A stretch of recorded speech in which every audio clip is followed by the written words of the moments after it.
فخرج على قومه في زينته قال الذين يريدون الحياة الدنيا يا ليت لنا مثل ما أوتي قارون إنه لذو حظ عظيم.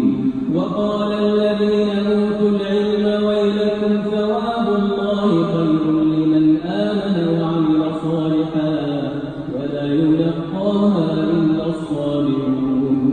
فخسفنا به وبداره الأرض فما كان له من فئة ينصرونه من دون الله وما كان من المنتصرين.